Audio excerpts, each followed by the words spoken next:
Bismillah. Assalamualaikum warahmatullahi wabarakatuh.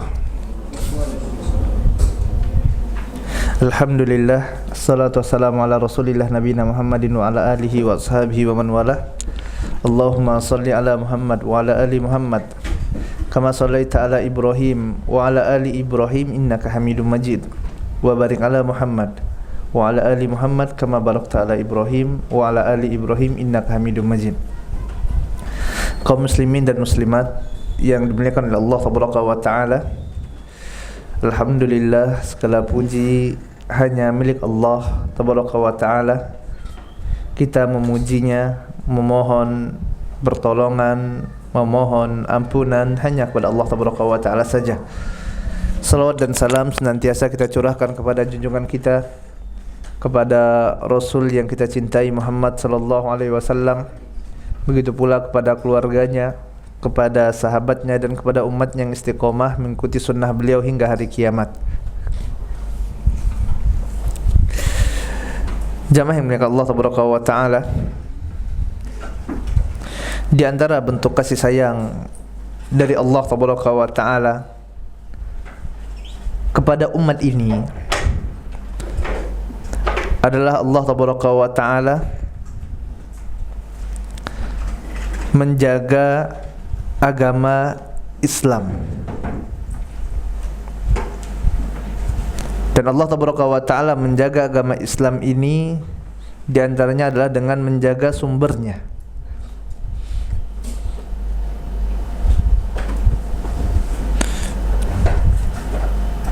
Allah Tabaraka wa Ta'ala turunkan Al-Quranul Karim kepada Rasul yang mulia Muhammad sallallahu alaihi wasallam, dan Allah Tabaraka wa Ta'ala jaga sumber tersebut sebagaimana firman-Nya, inna nahnu nazzalna dzikra wa inna lahu lahafizun. Sesungguhnya kata Allah Tabaraka wa Ta'ala, kamilah yang menurunkan Al-Quranul Karim, Az-Zikra wa inna lahu lahafizun, dan kami pula lah yang menjaganya, kata Allah Tabaraka wa Ta'ala. Syekh Abdurrahman bin Nasir As-Sa'di rahimahullahu ta'ala menjelaskan tentang ayat ini bahwasanya Allah Tabaraka wa Ta'ala dialah yang menjaga Al-Quranul Karim, menjaga Az-Zikra tersebut dari kepunahan, dari tambahan-tambahan, dari pengurangan-pengurangan, dikarenakan Al-Quranul Karim ini merupakan hujjah atas para makhluk hingga hari kiamat. Dan kami turunkan Az-Zikra, yaitu Al-Quran, sebagai petunjuk dan rahmat, begitu juga sebagai obat dan cahaya, kata Syekh Abdurrahman bin Nasir As-Sa'di. Mereka, orang-orang kufar tersebut, menginginkan azab, sedangkan Allah Tabaraka wa Ta'ala menginginkan rahmat. Al-Quranul Karim adalah rahmat dari Allah Tabaraka wa Ta'ala yang di sana menjelaskan yang mana jalan untuk meraih keberhasilan, jalan meraih kesuksesan, keselamatan di dunia dan di akhirat. Dan ini adalah di antara sifat dari kitab-kitab suci yang Allah Tabaraka wa Ta'ala turunkan. Sebagaimana firman Allah Tabaraka wa Ta'ala, walaqad atayna Musal kitaba wal furqana la'allakum tahtadun. Dan telah kami turunkan kepada Musa Al-Kitab, yakni Taurat, wal Furqan, dan Al-Furqan. Para ulama menjelaskan bahwasanya Al-Furqan ini merupakan di antara nama dari kitab suci tersebut, dan juga dia merupakan sifatnya, yaitu pembeda yang memecah antara kebenaran dan kebatilan, sebagai pemisah antara yang hak dan yang batil, memisah antara tauhid dan syirik, memisah antara orang-orang yang mendapatkan petunjuk dan orang-orang yang sesat. La'allakum tahtadun, yang semoga dengannya kalian akan mendapatkan hidayah. Artinya seseorang yang dia mengikuti kitab-kitab Allah Tabaraka wa Ta'ala tersebut, mengikuti petunjuk yang Allah Tabaraka wa Ta'ala berikan, maka niscaya dia akan mendapatkan petunjuk dari Allah Tabaraka wa Ta'ala. Para ulama menjelaskan bahwasanya yang dijaga oleh Allah Tabaraka wa Ta'ala, yang dia merupakan sumber dari agama Islam, ini termasuk juga padanya as-sunnah, juga termasuk padanya as-sunnah.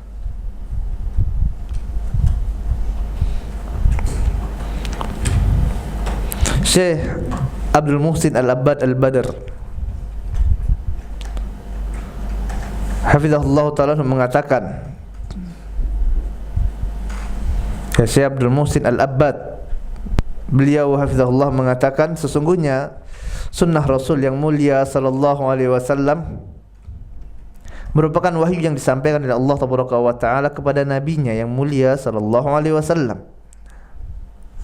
yang mana sunnah ini bersama dengan Al-Quran, dia merupakan asas dalam agama Islam, dan dia sunnah bersama dengan Al-Quran ini merupakan sumber hukumnya,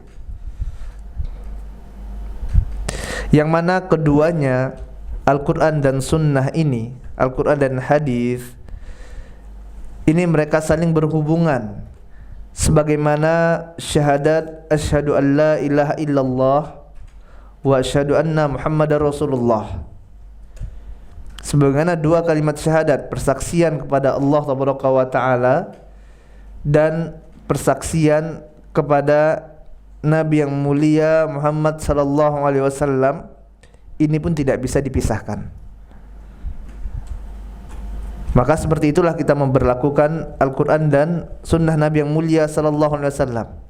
Tidak boleh kita mengambil sebagian dan meninggalkan sebagian yang lainnya, mengambil Al-Quran dan meninggalkan hadis, atau mengambil hadis saja tanpa memandang apa yang terdapat dalam Al-Quranul Karim. Dikarenakan antara Al-Quran dan sunnah Nabi yang mulia sallallahu alaihi wasallam ini saling berhubungan antara satu dengan yang lainnya. Dan hendaklah bagi kaum muslimin dan muslimat untuk berpegang dengan kedua sumber ini. Hendaklah berpegang dengan Al-Quranul Karim dan sunnah Nabi yang mulia sallallahu alaihi wasallam, yang mana apabila seseorang berpegang dengan keduanya, maka mereka akan selamat. Mereka tidak akan pernah sesat dan tidak akan pernah menyimpang selama-lamanya. Sebagaimana hal ini dikatakan oleh Rasul tercinta Muhammad sallallahu alaihi wasallam dalam hadis yang diriwayatkan oleh Imam Hakim dan disahihkan oleh Syekh Albani rahimahullahu taala anhu. Nabi yang mulia sallallahu alaihi wasallam mengatakan, "Taraktu fikum syai'ain lan tadillu ma tamassaktum bihima kitaballah wa sunnati." Aku tinggalkan kepada kalian dua perkara, kata Nabi yang mulia sallallahu alaihi wasallam, yang kalian tidak akan pernah tersesat selama-lamanya. Tidak mungkin kalian sesat kalau berpegang dengan kedua perkara ini. Kitab Allah wa sunnati, yaitu Al-Quranul Karim dan sunnahku, kata Nabi yang mulia sallallahu alaihi wasallam. Rasul yang mulia sallallahu alaihi wasallam memberikan jaminan kepada kita, kepada umat Islam,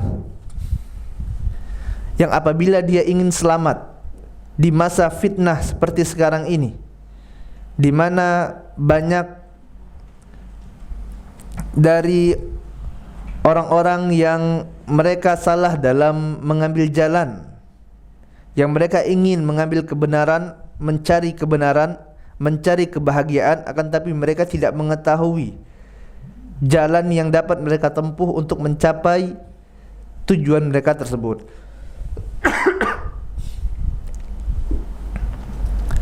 Maka di sini Rasul yang mulia sallallahu alaihi wasallam memberikan kepada kita solusi, yaitu hendaklah kita berpegang teguh kepada kitabullah dan sunnah Rasul yang mulia sallallahu alaihi wasallam.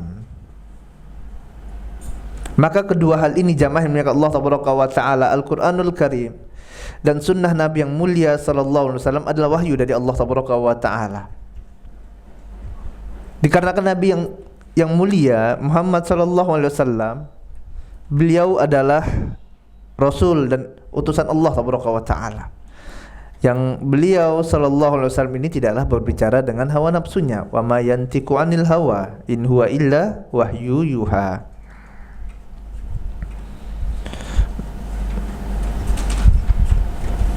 Oleh sebab itu Allah tabaraka wa taala juga menjaga sunnah nabinya, sebagaimana Allah tabaraka wa taala menjaga Al-Qur'anul Karim tersebut, sebagaimana apa yang dijelaskan oleh para ulama.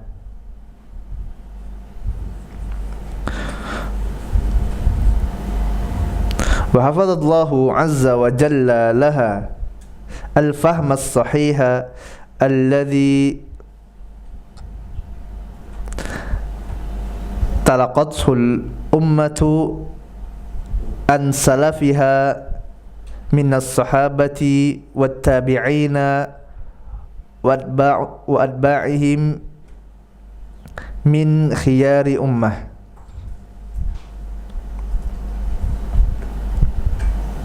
Oleh sebab itu Allah tabaraka wa taala menjaga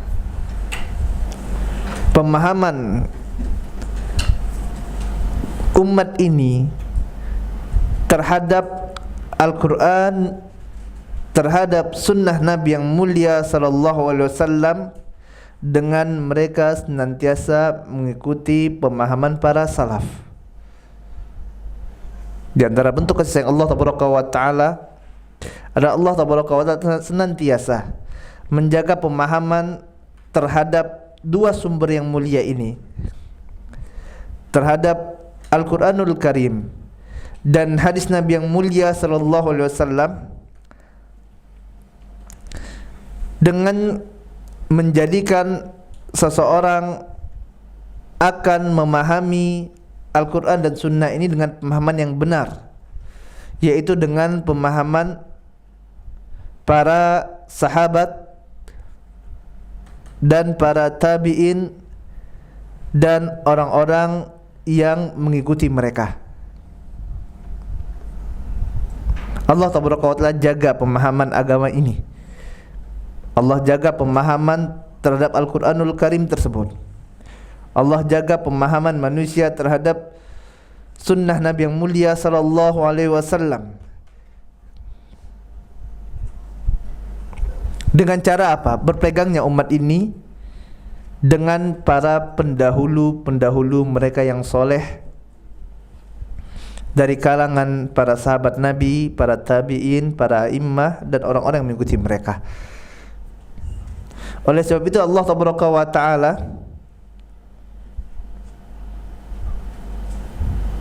menjadikan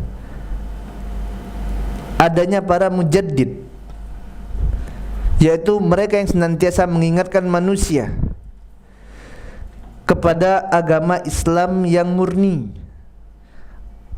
yang senantiasa mengajarkan manusia, menuntun mereka, mengajak mereka kembali kepada agama Islam sesuai dengan apa yang dibawa oleh Nabi yang mulia Muhammad sallallahu alaihi wasallam. Allah tabaraka wa taala jadikan orang-orang yang di sana mengajak manusia untuk kembali kepada kemurnian Islam. Allah jadikan di sana akan ada orang-orang yang bangkit untuk mengajak manusia kembali kepada sunnah Nabi yang mulia sallallahu alaihi wasallam, mengajak manusia untuk bangkit dan kembali mengikuti agama Islam ini sesuai dengan pemahamannya para sahabat Nabi yang mulia sallallahu alaihi wasallam, sehingga mereka memerangi segala macam noda-noda ataupun segala macam perubahan-perubahan, kerusakan demi kerusakan yang dilakukan oleh manusia yang mengadakan perkara-perkara yang tidak pernah ada pada masa Nabi yang mulia sallallahu alaihi wasallam, yang mereka klaim itu sebagai agama padahal tidak pernah ada pada masa Nabi yang mulia sallallahu alaihi wasallam. Dan di antara mujaddid tersebut adalah Imam Ahmad bin Hanbal bin Hilal bin Asad bin Idris As-Saibani Al-Baghdadi. Ahmad bin Hanbal bin Hilal bin Asad bin Idris As-Saibani Al-Baghdadi, atau yang kita kenal dengan Imam Ahmad.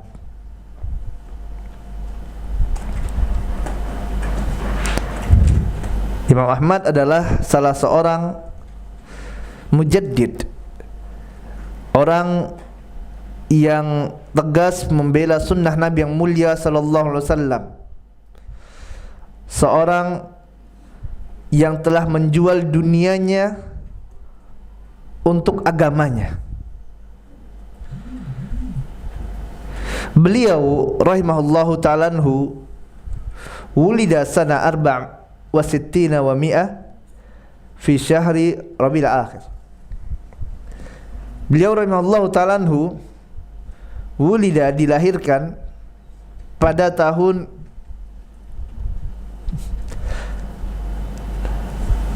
164 Hijriyah.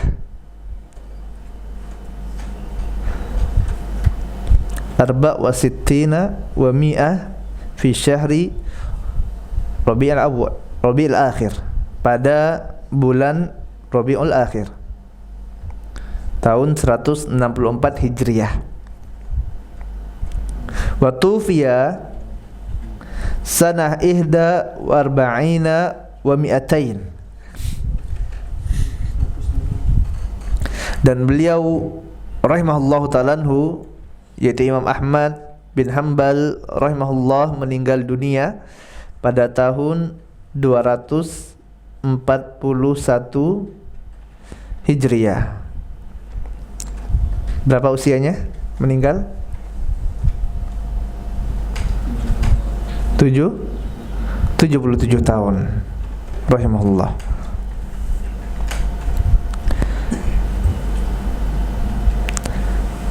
Dan Imam Ahmad ini jamaah yang dimuliakan Allah tabaraka wa taala adalah imam ahlus sunnah. Beliau adalah imam dari a'immatu ahlus sunnah, yang beliau sudah belajar Islam, mempelajari hadis Nabi yang mulia SAW sejak kecil,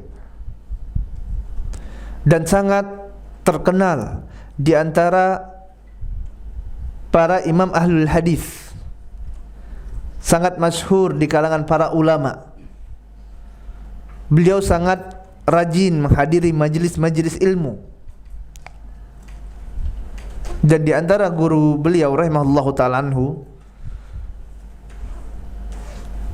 adalah Imam Waqi' dan Al-Imam Asy-Syafi'i.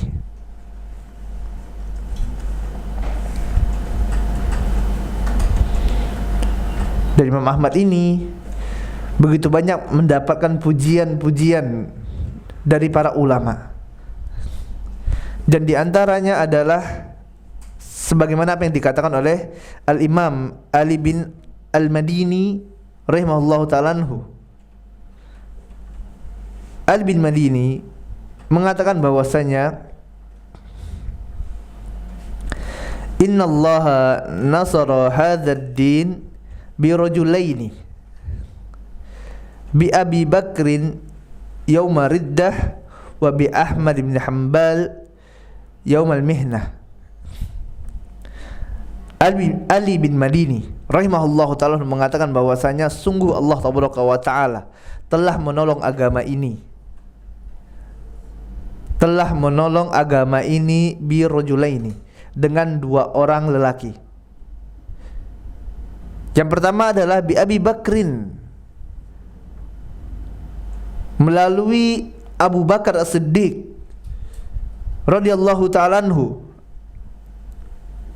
yaumar riddah, yaitu pada hari di mana pada saat itu banyak sekali ya orang-orang yang murtad, yang keluar dari agama Islam ya pada masa awal-awal pemerintahan Abu Bakar, meninggal Nabi yang mulia sallallahu alaihi wasallam.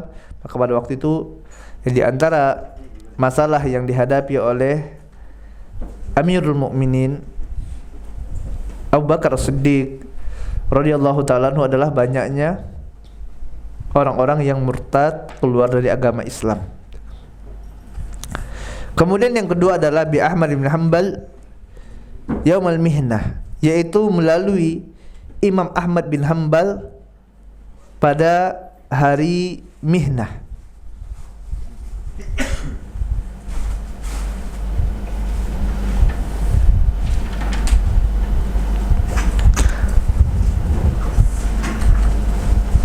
Apa itu Yaum Mihnah? Jamaah yang Allah tabaraka wa taala. Yaumul Mihnah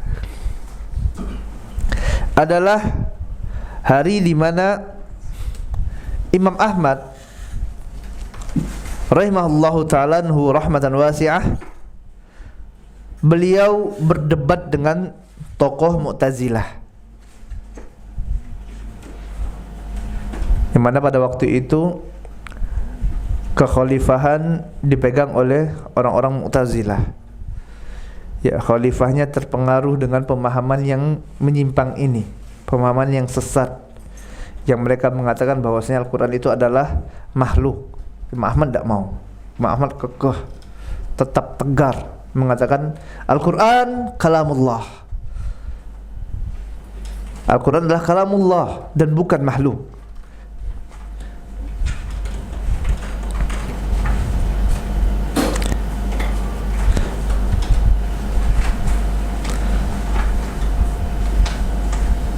Ibtuliya bidarra'i fi ahdi al-Ma'mun wal Mu'tasim wal Wafiq, yang mana akhirnya Imam Ahmad ini ya beliau diuji pada masa pemerintahan tiga khalifah, Ma'mun, Mu'tasim dan Wafiq. Sampai berganti tiga khalifah, masih Imam Ahmad ini ya dipenjara. Indama ahdatsul qaul bi khalqil Quran, itu ketika pada waktu itu tersebar fitnah Al-Quran itu adalah makhluk. Imam Ahmad tidak mau. Imam Ahmad tidak mau. Kenapa? Karena akidah Ahlussunnah wal Jamaah mengatakan bahwasanya Al-Quran adalah kalamullah dan bukan makhluk. Ya, sampai tiga khalifah Imam Ahmad disiksa, dipenjara. Ya, wa udzi wa julida wa sujina wa sabara.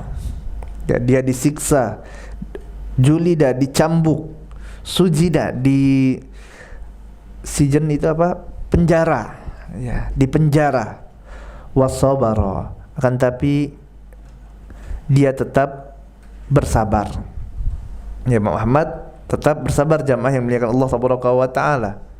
Ya, Imam Ahmad adalah seorang yang mengerti bagaimana syariat Allah subhanahu wa taala ini, bagaimana tuntunan Nabi yang mulia sallallahu alaihi wasallam ketika menghadapi pemimpin yang seperti ini. Ya, Imam Ahmad enggak, ya udah kita bikin kelompok makar, enggak. Sabar. Ya. Bukankah Allah tabaraka wa taala mengatakan dalam Quran surah Al-Baqarah, "Wasta'inu bis-sabri was-shalah." Bersabarlah kalian mintalah kalian pertolongan kepada Allah, jadikanlah sabar dan sholat itu penolong bagi kalian. Ya, Imam Ahmad bersabar, ya, hingga datang di mana ada keinginan dari khalifah untuk mendengarkan argumentasi dari Imam Ahmad rahimahullah ta'ala ini. Ya. Khalifah ingin agar Imam Ahmad ini berdebat dengan Ibnu Abi Duat, yaitu tokoh Mu'tazilah yang pada waktu itu ya masyhur sekali. Yang Ibnu Abi Duat ini dialah yang mempengaruhi manusia pada waktu itu, mengajak mereka kepada pemahaman Mu'tazilah, mengajak orang mengatakan bahwa Al-Quran adalah makhluk. Dan waktu itu fitnahnya luar biasa sekali. Kalau tidak mau mengatakan Al-Quran itu makhluk, ditangkap, dibunuh, dipenjara. Ya, subhanallah, ini luar biasa. Ya, hingga datanglah kesempatan bagi Imam Ahmad rahimahullahu ta'ala atas keinginan dari khalifah tadi, ya, untuk berdialog, untuk berdebat dengan Ibnu Abi Duat ini, yang mana kisah dialognya Imam Ahmad dan Ibnu Abi Duat ini disampaikan oleh Al-Imam Az-Zahabi rahimahullahu ta'ala anhu.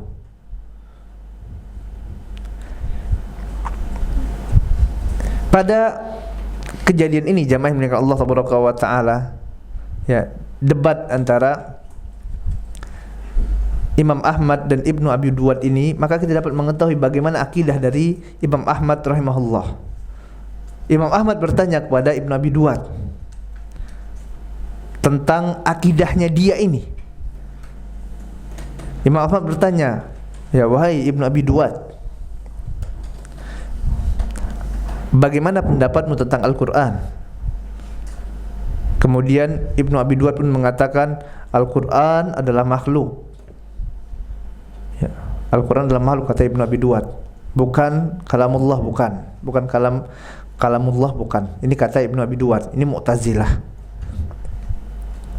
Kemudian mendengar jawaban tersebut, Imam Ahmad mengatakan, apakah ucapan engkau ini, apa yang engkau sampaikan ini sudah diketahui oleh Rasulullah sallallahu alaihi wasallam, sudah juga diketahui oleh Abu Bakar, Umar, Utsman, Ali dan Khulafaur Rasyidin. Mereka tahu tidak dengan ungkapan seperti ini, ungkapan yang kau katakan bahwasanya Al-Quran itu adalah makhluk? Mereka tahu tidak? Kemudian Ibnu Abi Duat mengatakan belum. Ya. Ini kita lihat jamaah dengan Allah tabaraka wa ta'ala, bagaimana Imam Ahmad berhujjah dengan apa? Dengan apa yang diamalkan oleh Rasul yang mulia sallallahu alaihi wasallam dan diamalkan oleh para sahabat Nabi ridwanullah alaihim jami'an. Imam Ahmad katakan, ini engkau ngerjakan ini nih, keyakinan engkau ini, apakah ini sudah ada pada masa Nabi yang mulia sallallahu alaihi wasallam? Apakah ini juga diyakini oleh Rasulullah? Begitu juga dengan Abu Bakar, Umar, Utsman, Ali dan para sahabat yang lainnya. Apakah sama dengan akidah engkau ini? Tahu tidak mereka tentang ucapan engkau seperti ini? Ada tidak salafmu dahulu? Dia katakan tidak ada, belum, mereka tidak tahu. Maka Imam Ahmad rahimahullah ta'ala mengatakan, subhanallah, ya, suatu permasalahan dalam hal agama yang tidak diketahui oleh Rasulullah, tidak diketahui oleh Abu Bakar, tidak diketahui oleh Umar, tidak diketahui oleh Utsman, tidak diketahui oleh Ali, dan tidak diketahui oleh para sahabat, engkau tahu. Subhanallah, terdiam dia, ya, terdiam, malu jamaah dengan Allah subhanahu wa ta'ala. Ini di hadapan khalifah, ya, dan tentulah di sana ada ya pelayan-pelayannya khalifah, ya, tentaranya, ya, masyarakat juga mungkin sebagian, ya, ditembak oleh Imam Ahmad. Bagaimana bisa antum tahu, Rasulullah tidak tahu? Ini masalah agama yang kita bahas. Bagaimana bisa antum tahu, Abu Bakar tidak tahu, Umar tidak tahu, Utsman tidak tahu, Ali tidak tahu. Gimana cerita, hebat sekali ini, ajib antum ini. Ya. Lalu dia katakan, ya Ibnu Abi Duwad tadi mengatakan, beri aku kesempatan yang lain. Ya, udah nih, udah kalah nih. Yang pertama udah tidak bisa. Ya, minta kesempatan yang berikutnya. Kemudian Imam Ahmad rahimahullahu ta'ala mengatakan pertanyaannya masih sama. Pertanyaannya masih sama. Apakah terhadap apa yang engkau katakan ini? Ya, engkau katakan tadi bahwasanya Al-Quran itu adalah makhluk. Ini sudah diketahui belum oleh Rasul yang mulia sallallahu alaihi wasallam? Tahu tidak Abu Bakar, Umar, Utsman, Ali dan para sahabat yang hidup pada masa tersebut? Kemudian Ibnu Abi Duwad mengatakan, oh ini kalau anak jawab tidak tahu lagi, habis lagi kena nih. Diubah jawabannya, jamaah Allah subhanahu wa ta'ala. Dia katakan apa? Tahu. Ya. Dia katakan apa? Para sahabat dulu tahu dengan ungkapan yang dia katakan tadi, Al-Quran adalah makhluk itu. Lalu Imam Ahmad rahimahullah ta'ala mengatakan, taib, jadi mereka mengetahuinya, akan tapi mereka tidak mendakwahkannya. Artinya kau katakan mereka mengetahui, artinya kalau mereka tahu mereka tidak dakwahkannya dong. Kenapa? Kalau mereka dakwahkan tentulah ada asar, ada dalil yang sampai pada kita. Imam Ahmad masyhur ahlul hadis, dan kalau dia mengatakan bahwasanya ada asar, mana dalilnya, kata Imam Ahmad. Akan ditanya sama Imam Ahmad, diperiksa sanadnya, oh ini tidak benar. Maka dia katakan, iya benar, mereka tahu, para sahabat Abu Bakar, Umar, Utsman, Ali dan para sahabat lain itu tahu tentang ungkapan ini, tapi mereka tidak dakwah, mereka diamkan aja. Maka Imam Ahmad rahimahullahu ta'ala mengatakan, apakah tidak cukup bagimu apa yang dilakukan oleh para sahabat? Tidakkah cukup apa yang dilakukan oleh para sahabat? Maksudnya apa? Imam Ahmad mengatakan, oke lah, para sahabat tahu, tapi para sahabat dakwahkan tidak didakwahkan. Ya. Apakah tidak cukup bagi engkau apa yang dilakukan oleh para sahabat tadi? Ya. Maka jamaah yang dimuliakan Allah tabaraka wa taala, barakallahu fiya wa fikum. Semoga Allah tabaraka wa taala memberkahi anda dan antum semuanya. Mendengar jawaban Imam Ahmad ini, khalifah pun lantas ya berdiri, bangkit, datang masuk ke majelis tersebut. Kemudian dia katakan kepada Ibnu Abi Duwad, dan antum perhatikan di sini, ya, ada dua ungkapan yang dapat kita gunakan sebagai wazan, sebagai timbangan kita dalam beragama.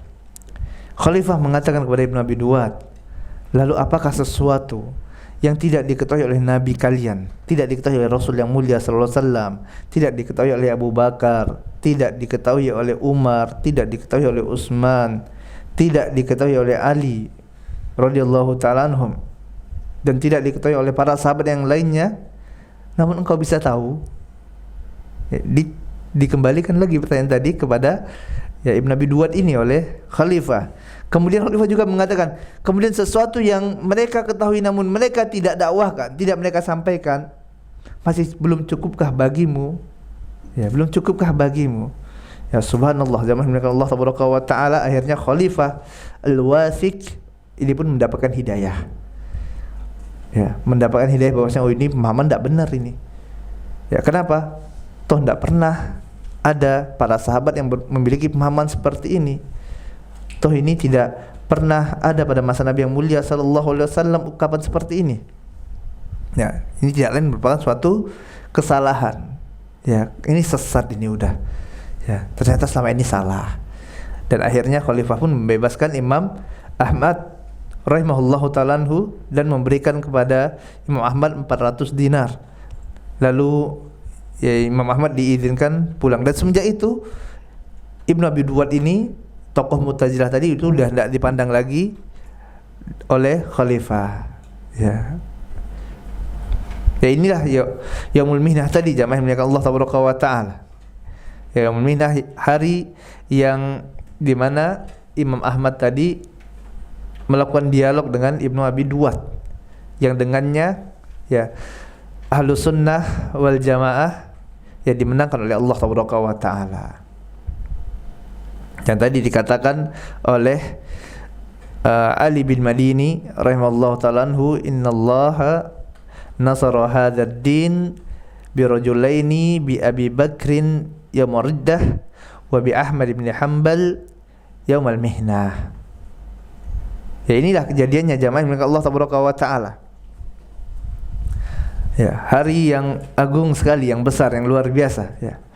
Kita lihat bagaimana ya pada kisah ini, ya, kita ambil beberapa pelajaran dari kisahnya Imam Ahmad rahimahullah ta'ala ini. Bagaimana beliau tetap sabar, ya, beliau tetap berpegang teguh dengan sunnah Nabi yang mulia sallallahu alaihi wasallam, walaupun pada saat itu beliau rahimahullah ta'ala dihadapkan dengan penguasa yang zalim. Ya, kurang zalim apalagi penguasanya pada waktu itu. Kalau tidak mau mengungkapkan perkataan yang benar-benar sangat menyimpang sekali, ya, mengatakan bahwasanya Al-Quran itu adalah makhluk, maka dibunuh, dipenjara, disiksa. Ini kan luar biasa. Ya, ini udah kejam sekali nih penguasanya. Ternyata apa? Imam Ahmad bersabar. Ya, Imam Ahmad bersabar. Imam Ahmad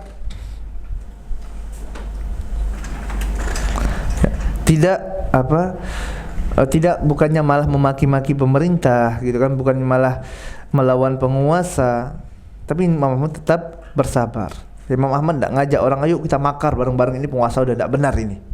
Ya, tidak, jamaah milik Allah Taala. Ya, tidak mengajak mereka untuk memberontak, untuk keluar dari ketaatan kepada penguasa. Padahal siapa ini? Imam Ahmad. Kalau Imam Ahmad mengatakan ayo kita jihad, itu subhanallah, ya, turun itu semua kaum muslimin. Ya, imam yang masyhur, dikenal. Ya, siapa yang tidak kenal sama Imam Ahmad? Tadi dari kecil saja sudah belajar ilmu hadis. Ya, sudah banyak pengikutnya gitu kan. Tapi Imam Ahmad tetap bersabar walaupun penguasanya tadi adalah penguasa yang zalim. Ya, ini akidah Ahlussunnah seperti ini, jamaah milik Allah Taala. Ya, Imam Ahmad tahu betul hadis Nabi yang mulia sallallahu alaihi wasallam dari sahabat Huzaifah yang diriwayatkan oleh Imam Muslim, yang mana Nabi yang mulia sallallahu alaihi wasallam mengatakan, yakunu ba'di a'immatun la yahtaduna bihudaya wa la yastannuna bisunnati. Akan ada setelahku, kata Nabi yang mulia sallallahu alaihi wasallam, a'immah, para imam, ya, para pemimpin, para penguasa yang mereka tidak la yahtaduna bihudaya, tidak mengambil hidayah, ya, dengan tidak mengambil petunjuk dengan petunjukku, kata Nabi yang mulia sallallahu alaihi wasallam. Ya, tidak mengambil petunjuk dari sunnah Nabi yang mulia sallallahu alaihi wasallam. Ya, tidak mengambil petunjuk dari petunjuk yang diajarkan oleh Nabi yang mulia sallallahu alaihi wasallam. Wala yastannuna bisunnati, dan mereka juga tidak mengambil, ya, petunjuk dari sunnah Nabi yang mulia sallallahu alaihi wasallam, tidak mengikuti sunnah Nabi. Wa sayaqumu fihim rijalun qulubuhum qulubus syayatin fi jusmani ins, dan akan ada di antara mereka rijalun, ya, orang-orang yang hati mereka qulubuhum qulubus syayatin, hati mereka adalah hati-hati setan, kata Nabi yang mulia sallallahu alaihi wasallam. Akan ada nanti itu pada masa itu. Ya, hati mereka adalah hati setan, kata Nabi yang mulia sallallahu alaihi wasallam. Fi jusmanil ins, yang dia itu apa, jasadnya itu jasad manusia. Ya. Jasad tubuhnya tubuh manusia, tapi hatinya hati setan. Qala qultu kaifa asna'u ya Rasulullah in adraktu dzalika. Kemudian sahabat ini bertanya, maka apa yang harus aku lakukan wahai Rasulullah apabila aku mendapati masa yang demikian? Kalau ketemu pemimpin seperti ini gimana? Qala, maka Nabi yang mulia SAW mengatakan, tasma'u wa tuti'u li amir, dengarkan dan taatilah penguasa kalian. Kalau tiba masa itu, maka tetap dengar dan tetap patuh kepada penguasa. Wa in duriba zahruka wa uhidha maluka fasma wa ati'. Walaupun mereka memukul punggung-punggung kalian dan mengambil harta-harta kalian, dengar dan taatlah. Dengar dan taatlah. Imam Ahmad rahimahullahu ta'ala paham betul wasiat Nabi yang mulia sallallahu alaihi wasallam ini. Ya. Imam Ahmad bersabar jamaah yang muliakan Allah tabaraka wa ta'ala sambil memberikan nasihat kepada penguasa. Diberi nasihat demi nasihat. Ya. Dan akhirnya datang pertolongan dari Allah tabaraka wa ta'ala.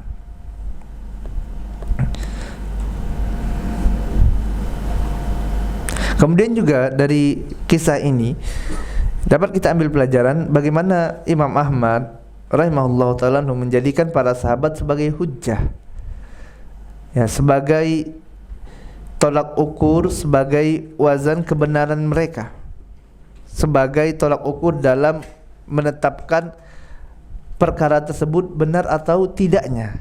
Nah, khalifah pada masa itu adalah ya muslim, ya seorang yang Islam, ya. Akan tapi apa? Terdapat di kepalanya subhat. Ya, terdapat ada subhat nih. Tidak tahu dia. Karena apa? Yang membisikkannya adalah tadi orang-orang Mu'tazilah. Ya, Ibnu Abi Duat, tokoh Mu'tazilah. Ini yang berada di sekeliling penguasa tadi. Masalahnya dia tidak tahu saja. Ya. Dia tidak tahu ada subhat, ya, dikelilingi oleh dai-dai yang buruk. Ya, maka penguasa tadi tidak faham. Ya, khalifah tidak mengerti. Ya, padahal dia muslim, itu kan.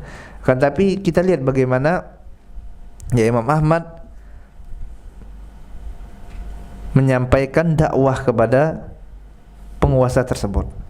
Disampaikan dan hidayah jamaah milik Allah tabaraka wa taala, milik Allah tabaraka wa taala. Mudah bagi Allah tabaraka wa taala untuk membuka hati-hati mereka. Gampang bagi Allah. Momennya kita lihat bagaimana Imam Ahmad sampai 3 khalifah berganti. Ya, 3 khalifah berganti terus di penjara. Jadi masuknya pada masa periode yang pertama misalnya kan. Periode kedua penjara, periode ketiga baru dilepas. Satu periode berapa tahun gitu kan. Subhanallah, tapi tetap bersabar. Tetap bersabar. Hingga datang pertolongan dari Allah tabaraka wa taala. Ya. Dan menjadikan hujjah bagi Imam Ahmad tadi adalah apa? Bagaimana Imam Ahmad menjadikan para sahabat Nabi ridwanullah alaihim jami'an sebagai tolak ukur kebenaran. Tolak ukur benar atau salahnya pemahaman terhadap agama seseorang. Sewaktu engkau mengatakan ini loh amalan ini baik, zikir 1000 kali, ya, dengan cara apa berkeliling-keliling misalnya atau mutar-mutar atau dengan cara joget-joget, ini bagus ini, ya. Masa tidak bagus zikir, ya kan? Zikir, masa antum mengatakan zikir tidak bagus? Tahmid, tahlil, berarti antum mengatakan tahmid, tahlil tidak bagus, takbir tidak bagus. Caranya keliling-keliling gitu kan, loncat-loncat, joget-joget. Ya, maka kita katakan sebagaimana apa yang dikatakan oleh Imam Ahmad bin Hanbal rahimahullahu ta'ala anhu. Kita katakan kepada mereka, apakah yang kalian lakukan ini, yang kalian yakini ini, ya, sudah ada pada masa Nabi yang mulia sallallahu alaihi wasallam? Apakah sudah diketahui oleh Rasul yang mulia sallallahu alaihi wasallam? Diketahui tidak ini oleh Abu Bakar? Diketahui tidak oleh Umar? Diketahui tidak oleh Utsman, oleh Ali, oleh sahabat-sahabat yang lainnya? Tahu tidak mereka? Dia kata, oh tidak tahu masih. Itu dulu. Sekarang kita inovasi. Ya udah, kita katakan kalau mereka tidak tahu, ajib bagaimana kalian bisa mengetahuinya. Lalu bagaimana kalian bisa mengatakan ini adalah bagian dari agama kalian, padahal mereka saja orang-orang yang terbaik tidak tahu. Ya udah, artinya ini bukan bagian dari agama. Udah tinggalkan. Gampang kan wazannya. Tolak ukurnya gampang. Ya. Kemudian kalau mereka katakan, oh ada. Dulu Abu Bakar juga joget-joget kayak gini katanya. Ya. Ya, dusta dia kan. Maka kita tanya, mana dalilnya? Ada tidak dalilnya? Ya. Di kitab hadis apa tuh? Antum katakan Umar pernah joget-joget kayak gitu. Ya. Pernah joget-joget sambil berzikir. Ya gitu. Maka niscaya tidak ada jamaah milik Allah Subhanahu wa taala. Ya, makanya kalau seperti ini maka akan ya terjadi apa, kaum muslimin akan kembali kuat, kembali jaya. Ya, dan niscaya tidak akan terjadi apa perpecahan di antara mereka. Apa sih sebab perpecahan tersebut? Kenapa banyak sekarang ya kaum muslimin ini kayaknya beraneka ragam gitu kan? Ya tadi, karena mereka memahami agama Islam ini sendiri-sendiri. Mereka tidak mau rujuk kepada pemahaman para salaf. Ya, mereka tidak mau rujuk. Dan kalau tidak mau rujuk seperti ini, maka susah jamaah milik Allah Taala. Mau bersatunya berdasarkan apa dulu? Ya. Kalau seandainya tadi kayak Imam Ahmad ya udah kita bersatu, jangan berpecah belah, ikuti saja, kan rusak agama ini. Ya, maka yang menjadi tolak ukur di sini kebenaran adalah ya Al-Qur'an dan hadis, kemudian bagaimana pemahaman Nabi, pemahaman para sahabat Nabi ridwanullah alaihim jami'an. Dan ini adalah di antara bentuk kasih sayang Allah Taala tadi, yang mana Allah Taala jaga agama ini, Allah Taala jaga pemahamannya sehingga manusia tidak tersesat dan dapat terus ya menempuh jalan yang benar, jalan yang lurus ini, jalan yang sebagaimana jalan ini telah ditempuh oleh ya Rasul yang mulia SAW dan para sahabatnya. Ini yang dapat kita sampaikan ya pada kesempatan kali ini. Ini masih masuk ini masih sebenarnya masih bab muqaddimahnya dari pembahasan usul sunnah ini, yang mana kemarin sudah kita bahas jadi 45 poin. Ya di sini sebenarnya muallif ingin menyampaikan tentang penulis kitab ini, ya, tentang Imam Ahmad, bagaimana akidahnya. Yang orang inilah yang nantinya akan kita bahas kitabnya. Orang ini kita lihat bagaimana keteguhan dia memegang sunnah Nabi yang mulia sallallahu alaihi wasallam, walaupun disiksa, walaupun dipenjara, walaupun diancam untuk dibunuh, beliau tetap berpegang teguh dengan sunnah Nabi yang mulia sallallahu alaihi wasallam. Inilah orangnya yang nanti kitabnya akan kita bahas. Ya. Terima kasih, ini saja kita cukupkan majelis kita ini dengan membaca doa kafaratul majelis. Subhanakallahumma wa bihamdika, asyhadu an la ilaha illa anta, astaghfiruka wa atubu ilaik. Assalamualaikum warahmatullahi wabarakatuh.